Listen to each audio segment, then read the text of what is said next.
The next generation of shortwave broadcasting has begun. Broadcasting news, culture, and perspective 24 hours a day on 93.95 kilohertz. This is Global 24 Radio, broadcasting on WRMI in Okeechobee, Florida. You are tuned to 93.95 kilohertz in the 31-meter band. Visit www.global24radio.com for more information.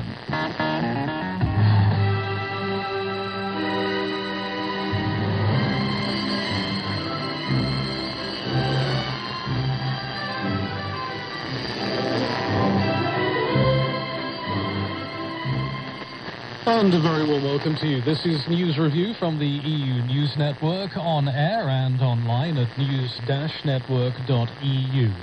We've got 15 minutes of news and comment, and we'll begin with our main headlines. Lloyds Banking Group in the United Kingdom has confirmed 9,000 job losses and the net closure of 150 branches over the next 3 years. The latest job losses, representing around 10% of its workforce, come on top of 43,000 cuts which were made since the year 2008. The bank said it would concentrate on urban branch closures first and has abandoned its pledge to keep open the last branch in town. The group is also setting aside another £900 million to cover possible payouts for the PPI mis-selling scandal. With more people banking online, these customers say that branch closures don't affect them. I do all my banking online or over the telephone. Mobile banking is obviously much more convenient. Don't do online banking at all. And there's those people as well that are not that great with technology. Turkey's Prime Minister Ahmet Davutoglu has rejected claims that it's not doing enough to help Syrian fighters defeat Islamic State in Kobani. Mr. Davutoglu said that Turkey would now accelerate the training and equipping of Syrian rebels to fight in the area. Saving Kobani is retaking Kobani and some area around Kobani from ISIS. Then there is a need of military operation. Who will be doing this military operation?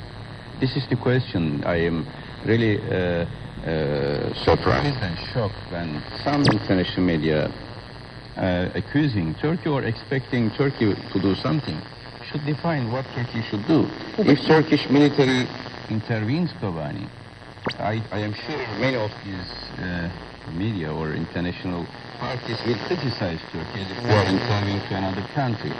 The only way to help Kobani, since other countries don't want to use ground troops, is sending some peace-oriented or moderate forces to Kobani. What are they? Peshmerga. Peshmerga is part of the Iraqi army. Constitutionally, they are part of the Iraqi army and Free Syrian army. The U.S. ambassador to the United Nations has called attention to the need for a greater response to the Ebola outbreak, which has killed nearly 5,000 people in West Africa. Samantha Powell has been visiting Africa on her own fact-finding mission. We can beat this epidemic. We have beaten every Ebola epidemic in history, and we will do so if we dramatically increase our involvement and our engagement. Thousands of protesters in the Hungarian capital Budapest have demanded a halt to a proposed law which would place a tax on internet use. Demonstrators held their mobile phones aloft outside the Economy Ministry and hurled old computer parts at the gates of the ruling Fidesz party. Campaigners say the legislation is anti-democratic and will hit the poor. South African prosecutors say they're going to appeal against the conviction and sentence given to the athlete Oscar Pistorius for killing his girlfriend. Last week, Mr. Pistorius began serving 5 years for the culpable homicide of Reva Steenkamp. He could be out in 10 months. The double amputee Olympic sprinter was cleared of murder. South Carolina prosecutors are seeking the death penalty for the captain of a ferry which sank in April, killing more than 300 people. The prosecutors say Lee Jun-seok, who's charged with homicide, failed to execute his duty. The call came as they concluded their case in a trial which began back in June.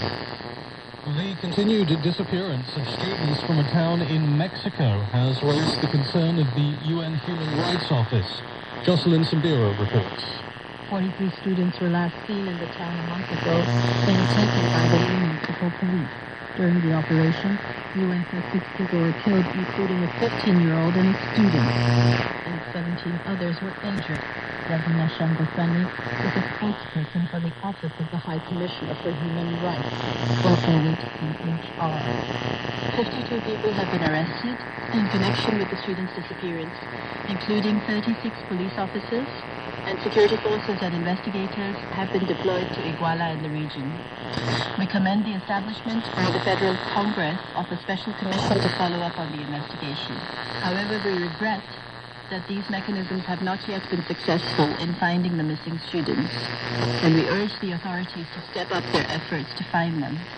Ms. Shamdasani said her office has also expressed concern about the presence of 9 mass graves near Iguala. She called on the Mexican authorities to promptly carry out impartial investigations on the matter and bring those responsible to justice. Jocelyn Sandira, United Nations. This program from the EU News Network is produced in association with the Famagusta Gazette. Haris Georgiadis, the finance minister of Cyprus, says that the country's economy is making the turn and the banking sector is finally stabilizing following the